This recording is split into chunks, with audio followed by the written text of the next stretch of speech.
Welcome to Aviation Wrap, unwrapping the history of flight. Today, we're traveling back to the beginning, when two brothers from Dayton, Ohio, turned a dream into the first controlled, powered flight. Wilbur and Orville Wright didn't come from wealth or fame. They came from curiosity, creativity, and an unshakable belief that humans could fly. So fasten your seatbelts as we explore how the Wright brothers became the first in flight.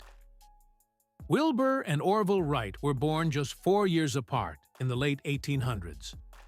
As kids, they were always inventing, designing toys, building kites, and fixing things that others thought were broken for good. Their father once brought home a small rubber band-powered toy helicopter. It whirled into the air, fluttered, and then gently landed. That moment lit a spark. The brothers became obsessed with how things fly. They opened a bicycle shop in Dayton, Ohio, and their mechanical skills became the foundation for their experiments. Balancing bicycles helped them understand something every pilot knows. Stability and control are key to flight. The Wright brothers knew they couldn't just copy birds or other inventors. They needed data. So, they studied everything: wings, gliders, and the way air moved.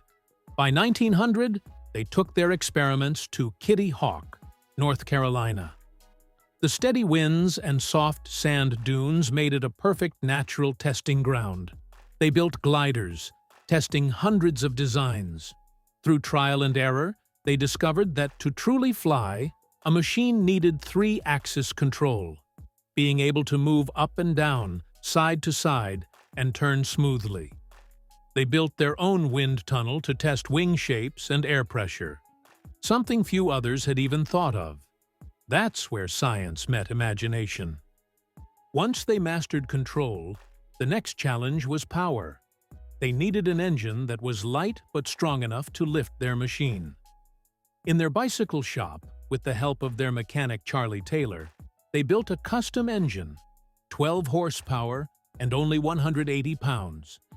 They also designed their own propellers using math, physics, and instinct. The result was the Wright Flyer, a wooden and fabric biplane with a wingspan of 40 feet, twin propellers, and their unique control system. It was unlike anything the world had seen. The first flight. It was a cold, windy morning on December 17, 1903. In Kitty Hawk, Wilbur and Orville flipped a coin to see who would fly first. Orville won. As he lay flat on the lower wing, hands on the controls, Wilbur steadied the plane. At 10:35 a.m., the Flyer's small engine roared to life. The airplane rolled down the wooden track and lifted into the air, flying 120 feet in 12 seconds. It was short, but it was history.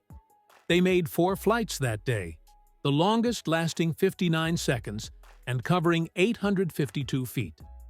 The final flight ended with a gentle crash that damaged the Flyer, but it didn't matter. Humanity had officially left the ground. Even after their success, few people believed them. Newspapers barely mentioned it. Many scientists thought it was impossible that 2 bicycle makers had done what no one else could. But the Wrights kept flying in 1904 and 1905. They built improved flyers that could fly longer and turn in circles. By 1908, their demonstrations in the US and Europe stunned crowds and proved their invention was real. They went from unknown inventors to international pioneers of flight. The Wright brothers didn't just make an airplane, they solved the puzzle of flight. Their system of control, pitch, roll, and yaw, is still used in every airplane today. Their creativity opened the door to the entire aviation world, from passenger planes and jets to drones and spacecraft. Think about it. Less than 70 years after that first flight, humans were walking on the moon. That incredible journey began with the Wright brothers' dream in a simple wooden workshop. Wilbur once said, "The airplane stays up because it doesn't have the time to fall." The Wright brothers proved that great things start small, with curiosity, patience, and persistence. Thanks for watching Aviation Wrap, where we unwrap the stories that shape the skies. Don't forget to like, subscribe, and share this episode. Join us next time as we soar into another chapter of aviation history.